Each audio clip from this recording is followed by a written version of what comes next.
안녕하세요, 구독자 여러분. 탈출보험이에요. 오늘은 아직까지 못 받은 암 진단금 마지막 사례가 될 것 같네요. 마찬가지로 S생명의 사례입니다. 아마 지금까지 제 영상을 보신 분들이라면 왜 계속 S생명만 다루냐 이렇게 말씀하실 수도 있는데요. 암 진단금 이슈가 S생명사밖에 없어서 그런 것도 있고, 언론에 노출된 회사가 S생명사밖에 없어서 그럴 수도 있지만, 제가 다른 생명보험사의 암 진단금 이슈를 검색해봐도 S생명밖에 이슈가 없었습니다. 그만큼 S생명이 암 진단금을 지급을 안 한다는 얘기겠죠. 자, 오늘은 미지급한 암 진단금 이슈 시리즈의 마지막인 만큼 왜 이토록 암 진단금을 안 주는지 살펴보도록 하겠습니다. 바로 시작할게요. 앞서 올린 영상에서 이미 느끼셨을지도 모르겠지만 S생명에서 암 진단금을 안 주는 이유는 딱 한 가지입니다. 고객에게 큰 보험금을 일시불로 지급하게 되면 자기들이 손해이기 때문이죠. 하지만 이것이 정말 손해일까요? 지금까지 몇십만원씩 보험료를 받으면서 자기들 배를 불렸으면서 정작 진단을 받으면 약관이다 뭐다 해서 어떻게 해서든 자기들이 유리한 쪽으로 해석해서 안 주려고 하는데요. 이것이 정말 공정한가요? 작년 상반기에 이런 뉴스가 하나 있었습니다. 암 진단금 및 그 외 입원, 수술비를 지급하지 않아 금융당국으로부터 과징금과 1년 동안 신사업 진출 금지라는 철퇴를 맞았습니다. 하지만 S생명사의 해명은 여전했습니다. 지금 약간의 애매한 부분이 있었다.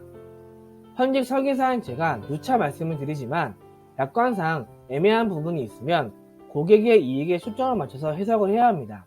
결코 보험사의 이익에 맞춰서 해석을 하면 안 됩니다. S생명이 이런 철퇴를 맞은 이유도 보험업법을 위반했기 때문에 맞은 것이죠. S생명 측의 설명은 이렇습니다.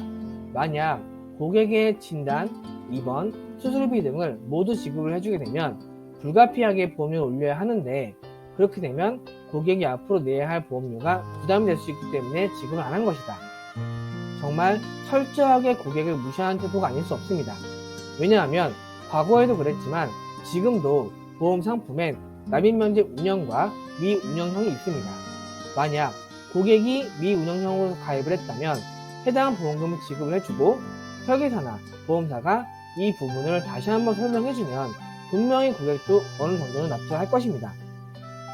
하지만 S생명사 입장에서 만약 고객이 가입한 상품이 납입면제 운영형으로 가입이 되었다면 보험금 지급 및 남은 보험료를 고스란히 자신들이 떠안아야 하는 상황이 되고, 누가 어떤 형태의 상품으로 가입을 했는지 모르기 때문에 그냥 다 미지급을 한 것이죠. 아마 이런 사실을 아는 고객은 거의 없을 것입니다. 또한 설계사도 계약만 하면 끝이지 이런 이슈들은 다 보험사의 방침이나 내규에 맡기지 귀찮게 이런 일들을 알아보려고 하는 설계사도 몇 없을 거고요. 거듭하여 말씀을 드리지만 S생명사에서는 진단, 입원, 수술비를 못 주는 게 아니라 안 주는 겁니다. 왜? 아까우니까요. 또한 1년 동안 신사업 추진 금지도 있다고 말씀드렸는데 그냥 천천히 1년 동안 신사업 구성만 하면 되는 거라 철퇴를 맞은 것도 아닙니다. 보험이란 제도가 거의 처음 나왔을 때 공격적으로 가입 및 마케팅을 했던 S생명사가 정작 보험금을 달라고 했을 땐 이렇게 나무라를 할 줄은 아마 당시 가입을 했던 분들도 몰랐을 겁니다. 여기서 안타까운 사실은 두 가지입니다. 하나는 금융당국은 보험사에게 권고밖에 못한다는 것이고, 두 번째는 아직까지도 보험금을 받지 못했다는 것입니다. 실제로 제가 상담을 했던 몇몇 분들은 S생명사에 치를 떠시는 분들도 있었습니다. 오늘은 S생명사의 암 진단금 이슈에 대해 마지막으로 이야기를 했는데요. 구독자님들은 부디 이런 일이 없길 바라겠습니다. 다음 시간엔 운전자 보험에 대한 이슈가 있어 전해드리도록 하겠습니다. 안녕!